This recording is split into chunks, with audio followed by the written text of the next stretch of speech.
Hey everyone, Miss Shorta is back. So today you need to open your student book, page 46, and also your workbook, page 41. So everyone, the focus of today's study is writing. However, due to the current condition, I decided to postpone any writing projects, so you don't need to make any writings projects, okay? But you still have to pay attention and do some exercises on your student books and workbook.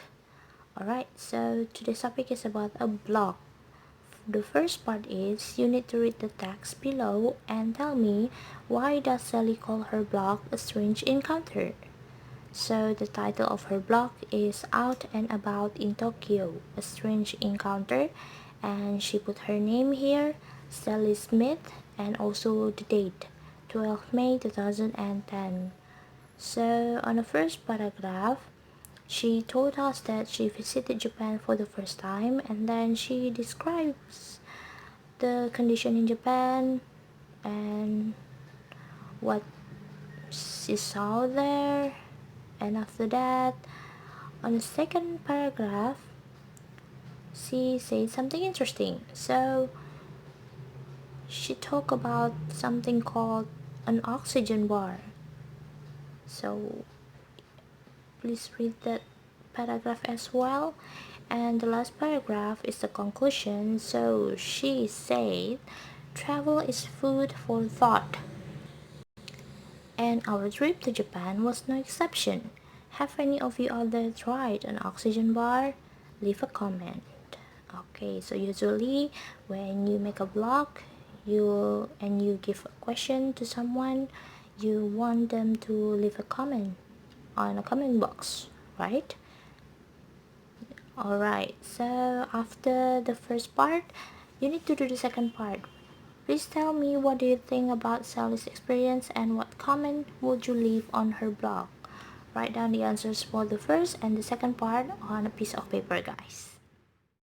Now move on to the writing tip using similes and metaphor.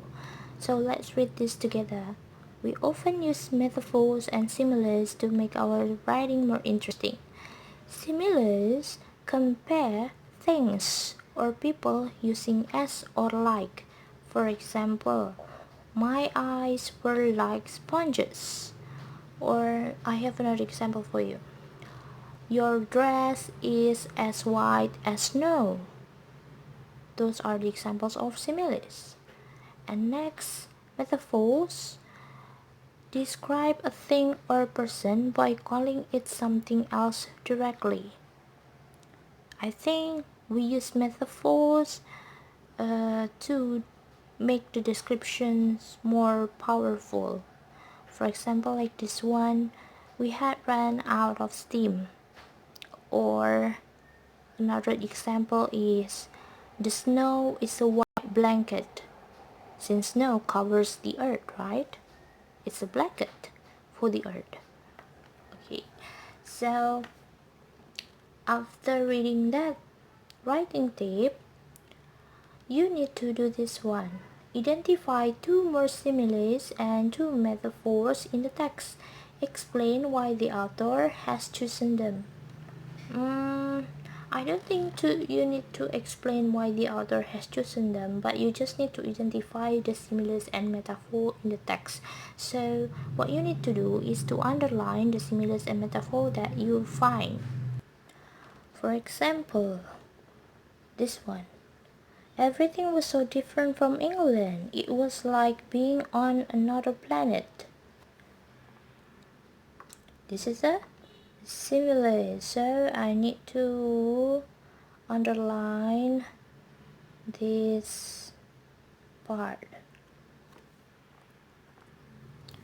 Now time to find one more simile and two metaphors, okay?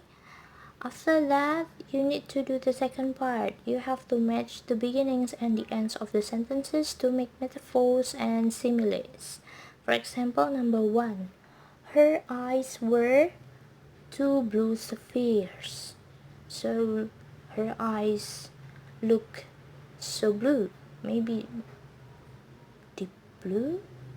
or light blue, I don't know, but it means that her blue eyes were beautiful. Okay, so finish number 2, 3, 4, 5, and 6.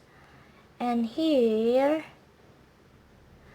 even though you don't get any writing projects to do, you still have to do this first part only. Write one simile and one metaphor for each picture. Share your ideas to me. Okay, so write down the simile and metaphor on a piece of paper, and so one simile and one metaphor for this picture, and one simile and one metaphor for this picture. Okay, now please open your workbook. Have you opened your workbook, page 41? So on the first part, you need to read the block, and then later tell me what effects did the thermal baths have on the writer. However, as you can see here, you still need to fill those blanks with the words on part 2. Okay, so please complete the text with the words in the box, and then answer the first one, the first part. Okay, and then move on to the third part. After filling in those blanks on the text with the words in the box here, you need to tell me which words are used to form metaphors and which are used to form similes. Okay, write down the answers here. And the last task is you have to match the similes 1 till 6 and metaphors 8 till F that have similar meanings. For example, number 1, he was as silent as the grave. So this is the similes. And then the metaphor is I asked his opinion, but the silence was deafening. So match them together. Alright, so that's all for today, everyone. Please write down your answers on a piece of paper and also on your workbook and student book. After that, capture the images of your answer and submit it to me. The deadline will be on Thursday, April 9th, 2020. Okay, thank you for watching, everyone. Have a great day and stay healthy. Bye bye.